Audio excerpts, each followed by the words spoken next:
Hey there, everybody. I'm just gonna turn up the volume on the mic a little bit. So, Opal came back from the vet today, and apparently she is developing arthritis. So, she has some new medicines. Right now, she's just on a painkiller, and she is zonked out, snuggled up in a blanket, and asleep in front of the box fan. The camera doesn't go out that far.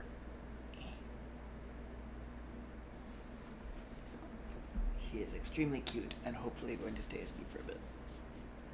So, Stardust, Chapter 6, What the Tree Said.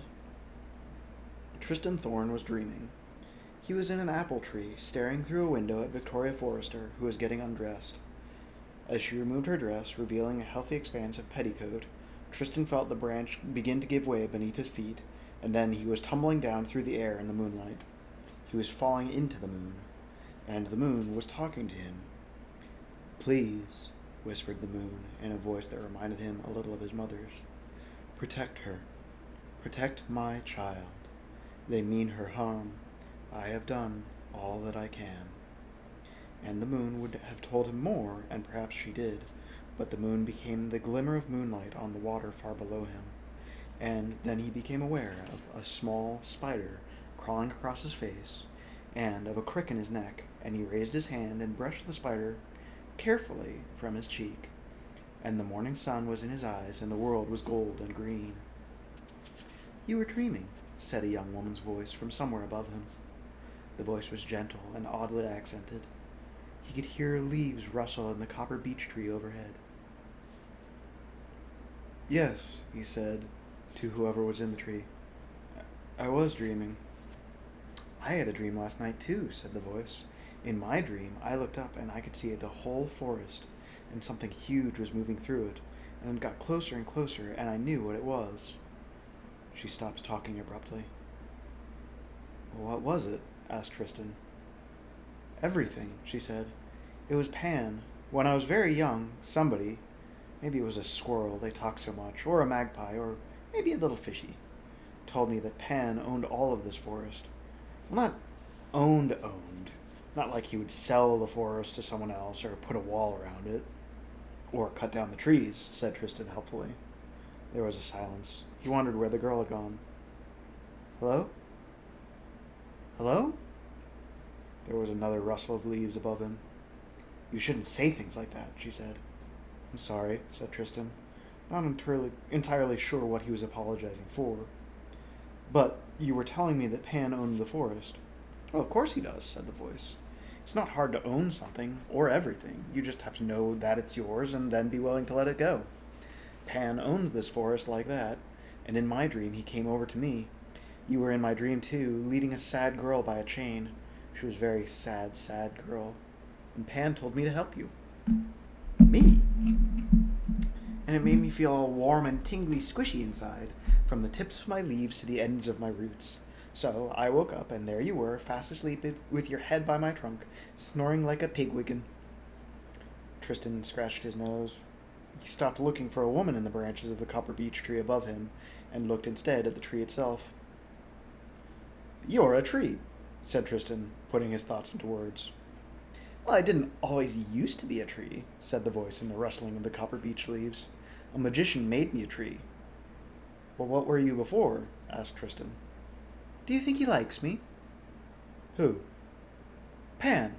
If you were the lord of the forest, you wouldn't give a job to someone, tell them to give all possible aid and succor unless you liked them, would you?"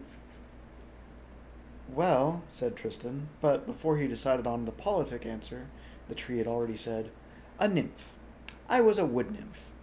But I got pursued by a prince. Not a nice prince, the other kind. And, well, you'd think a prince, even the wrong kind, would understand about boundaries, wouldn't you?" "You would?" "Exactly what I think, but he didn't. So I did a bit of invoking while I was running, and ba-boom! Tree! What do you think?" "Well," said Tristan, "I do not know what you were like as a wood nymph, madam, but you are a magnificent tree." The tree made no immediate reply, but her leaves rustled prettily.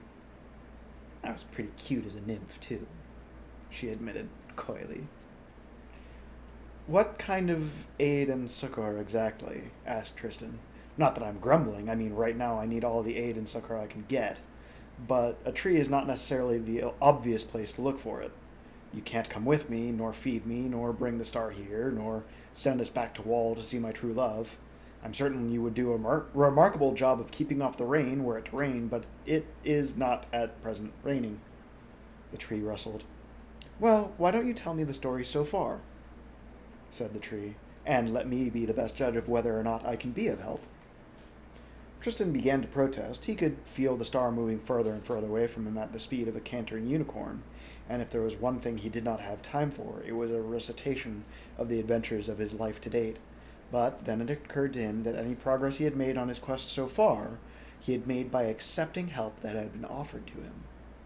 So he sat on the woodland floor, and he told the Copper Beech everything he could think of, about his love, pure and true, for Victoria Forrester, his promise to bring her a fallen star, not any fallen star, but the one that they had seen, together, on top of Daddy's Hill, and of his journey into the fairy. He told the three of his journeyings. Told the tree of his journeyings, and of the little hairy man and of the small fair folk who stole his bowler hat. He told her of the magic candle and his walk across the leagues to the star's side in his glade, and of the lion and the unicorn and how he had lost the star. Turning off the fan, make sure it doesn't get too loud on the mic. He finished his story, and there was silence. The copper leaves on the tree shivered softly, as if in a gentle wind, and then harder, as if a storm were coming. And then the leaves formed a fierce, low voice which said, "If you had kept her chained, and she had escaped her chains, then there is no power on earth nor sky could ever make me help you, not if great Pan nor Lady Sylvia herself were to plead nor implore me. But you unchained her, and for that I will help you." "Thank you," said Tristan. "I will tell you 3 things. 2 of them I will tell you now, and the last is for one you need it most. You will have to judge for yourself when that will be. First, the star is in great danger. What occurs in the midst of a wood is soon known at its furthest borders, and the trees talk to the wind, and the wind passes the word along to the next wood it comes to. There are forces that mean her harm, and worse than harm. You must find her, and you must protect her. Secondly, there is a path through the forest off past that fir tree, and I could tell you things about that fir tree could make a boulder blush. And in a few minutes a carriage will be coming down that path. Hurry, and you will not miss it. And thirdly, hold out your hands."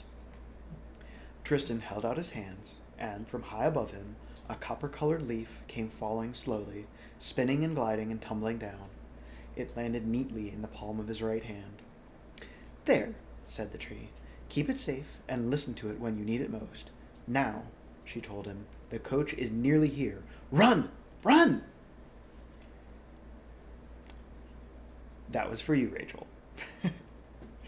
Tristan picked up his bag as he ran, fumbling the leaf into the pocket of his tunic as he did so. He could hear a hoofbeat through the glade, moving closer and closer.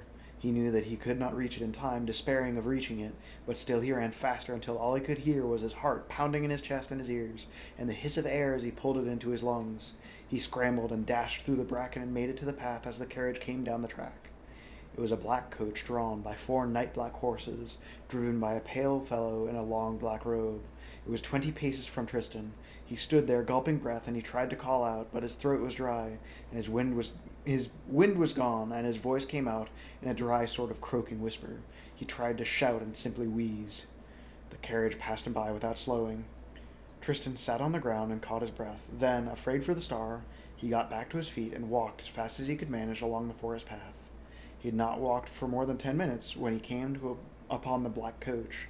A huge branch, itself as big as some trees, had fallen from an oak tree onto the path directly in front of the horses, and the driver, who was the coach's sole occupant, was endeavoring to lift it out of the way. "Damnedest thing," said the coachman, who wore a long black robe, and who Tristan estimated to be in his late 40s. There was no wind, no storm. It simply felt, terrified the horses. His voice was deep and booming. Tristan and the driver unhitched the horses and roped them to the oak branch. Then the two men pushed, and the four horses pulled, and together they dragged the branch to the side of the track. Tristan said a silent "thank you" to the oak tree whose branch had fallen, to the copper beech, and to Pan of the forest. And then he asked the driver if he would give him a ride through the forest. "I do not take passengers," said the driver, rubbing his bearded chin. "Well, of course," said Tristan, "but without me you would still be stuck here. Surely Providence sent you to me, just as Providence sent me to you. I will not take you out of your way, and there may again come a time when you are glad of another pair of hands."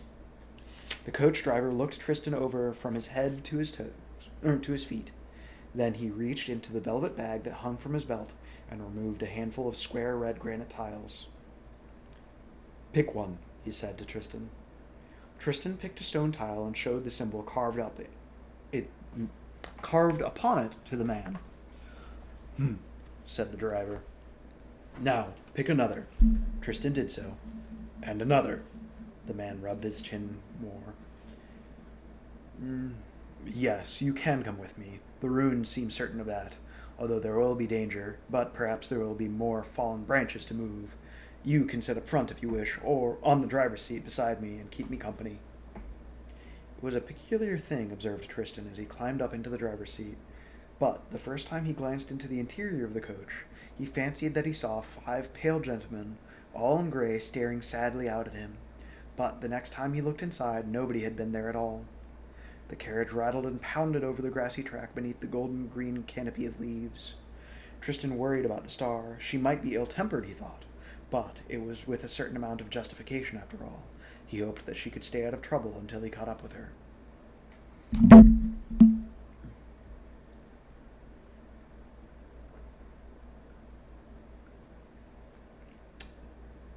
So Ocean Spray has a white cranberry strawberry juice, and it's quite lovely.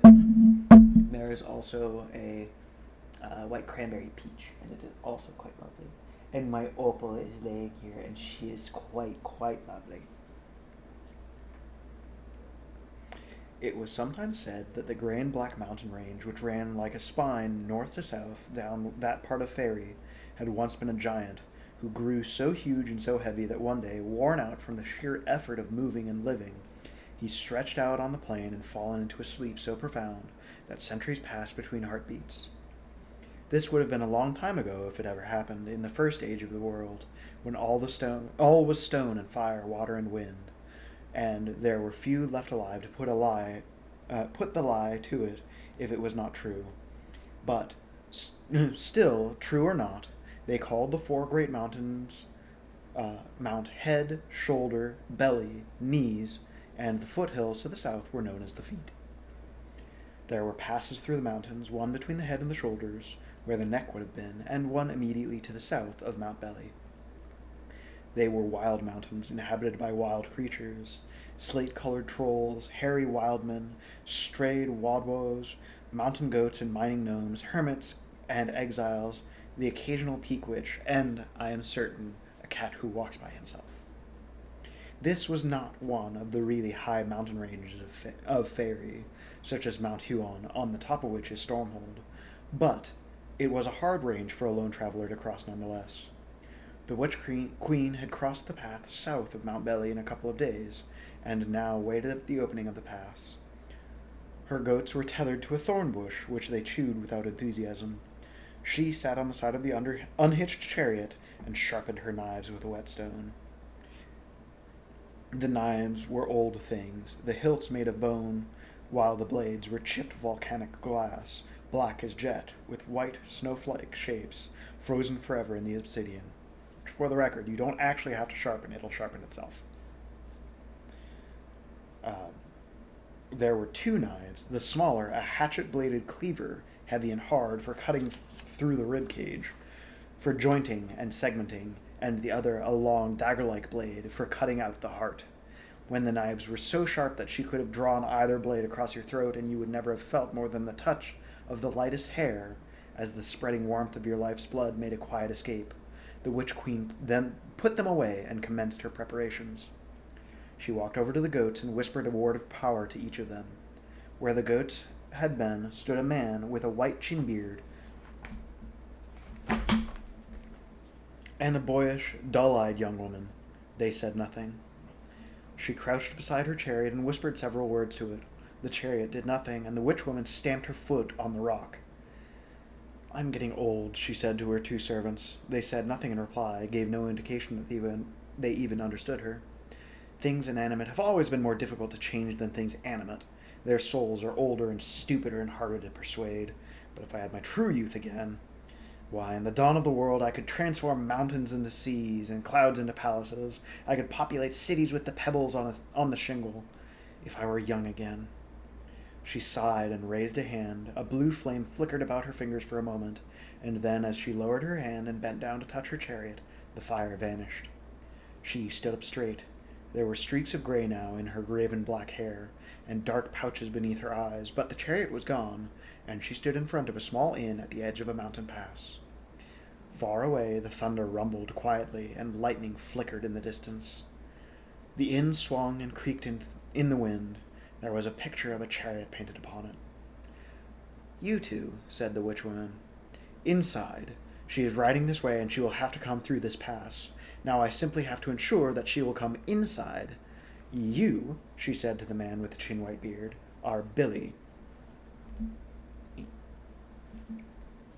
Are Billy, the owner of the tavern. I shall be your wife. And this, pointing to the dull-eyed girl who had once been Brevis, is our daughter, the potmaid. Another crash of thunder echoed down from the mountain peaks, louder than before. It will rain soon, said the witch woman. Let us prepare the fire. Tristan could feel the star ahead of them, moving steadily onward. He felt as if he were gaining ground upon her, and, to his relief, the black carriage continued to follow the star's path. Once, when the road diverged, Tristan was concerned that they might take the wrong fork. He was ready to leave the coach and travel on alone if that should happen. His companion reined in the horses, clambered down from the driver's seat, and took out his runes. Then, his consultation complete, he climbed back up and took the carriage down the left-hand fork. If it is not too forward of me to inquire, said Tristan, might I ask what it is that you're in search of? My destiny, said the man, after a short pause. My right to rule. And you? There is a young lady that I have offended with my behavior, said Tristan, and I wish to make amends. As he said it, he knew it to be true. The driver grunted. The forest canopy was thinning rapidly. Trees became sparser, and Tristan stared up at the mountains in front of them and gasped. Oh, such mountains, he said. When you are older, said his companion, you must visit my citadel, high on the crags of Mount Huon. Now that is a mountain, and from there we can look down upon the mountains next to which these, he gestured towards the heights of Mount Belly, ahead of them, are the merest foothills. And I believe that was 2 Chekhov's guns in the same chapter, so full points to that. Truth to tell, said Tristan, I hope to spend the rest of my life as a sheep farmer in the village of Wall, for I have now had as much excitement as any man should rightly need, what with candles and trees and the young lady and the unicorn, but I take the invitation in the spirit in which it was given, and thank you for it. If ever you visit Wall, then you must come to my house, and I shall give you woolen clothes and sheep cheese, and all the mutton stew you can eat. You are far too kind, said the driver. The path was easier now, and made of crushed gravel and grated rocks, and he cracked the whip to urge the 4 black stallions on faster. You saw a unicorn, you say?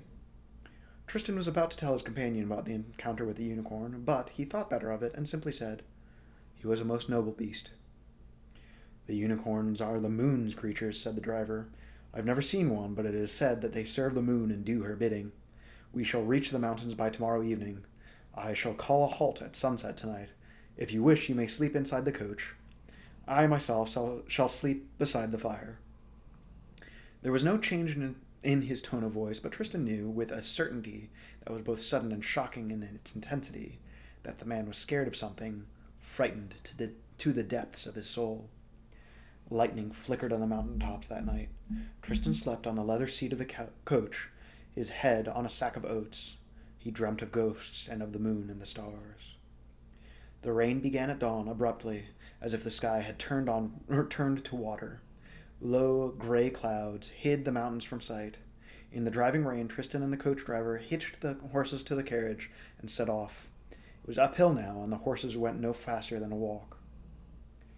"You could go inside," said the driver. "No point in us both being wet." They had put on a one-piece oilskins they had found beneath the driver's seat. "It would be hard for me to be wetter," said Tristan, without my first leaping into a river. "I'll stay here. 2 pairs of eyes and 2 pairs of hands may well be the saving of us." His companion grunted. He wiped the rain from his eyes and mouth with cold, wet hand. Then he said, "You're a fool, boy, but I appreciate it." He transferred the reins to his left hand and extended his right hand. "I am known as Primus, the Lord Primus." Tristan Thorn," he said, feeling that the man had somehow earned the right to know his true name. They shook hands. The rain fell harder. The horses slowed to the slowest walk as the path became a stream, and the heavy rain cut off all vision as effectively as the thickest fog. "There's a man," said the Lord Primus, shouting to be heard over the rain, the wind whipping the words from his lips. "He is tall, looks a little like me, but thinner, more crow-like. His eyes seem innocent and dull, but there is death in them. He is called Septimus, for he was the 7th boy child our father spawned. If you ever see him, you run and you hide. His business is with me, but he will not hesitate to kill you if you stand in his way, or perhaps to make you his instrument with which to kill me." A wild gust of wind drove a tankard full of water down Tristan's neck. "He sounds the most dangerous man," said Tristan. "He is the most dangerous man you will ever meet." Tristan peered silently into the rain and the gathering darkness. It was becoming harder to see the road. Primus spoke again, saying, "If you ask me, there is something unnatural about this storm." "Unnatural?" "Or more than natural, supernatural, if you will. I hope there is an inn along the way. The horses need a rest, and I could do with a dry bed and a warm fire. And a good meal." Tristan shouted his agreement. They sat together, getting wetter. Tristan thought about the star and the unicorn. She would be cold by now and wet. He worried about her broken leg and thought about how saddle sore she must be. It was all his fault. He felt wretched. "I am the most miserable person who ever lived," he said to the Lord Primus, when they stopped to feed the horses feed bags of damp oats. "You are young and in love," said Primus. "Every young man in your position is the most miserable young man who ever lived." Tristan wondered how Lord Primus could have divined the existence of Victoria Forrester. He imagined himself recounting his adventures to her, back at Wall, in front of a blazing parlor fire, but somehow all of his tales seemed a little flat.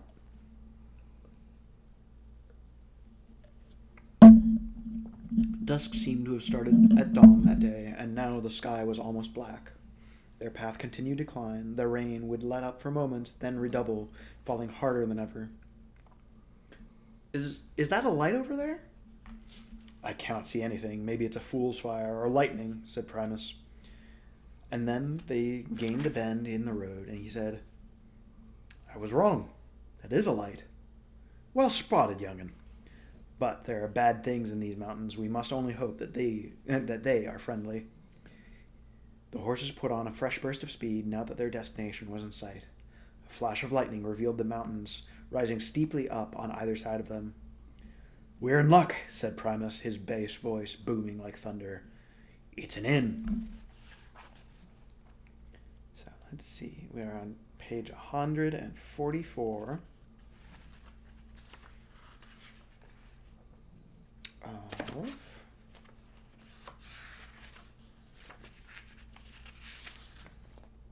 144 of 233, which, wow, there's only 90 pages left. And then, just for curiosity's sake,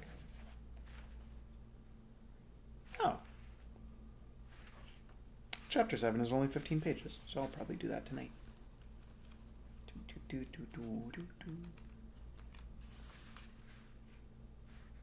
Oh, yeah.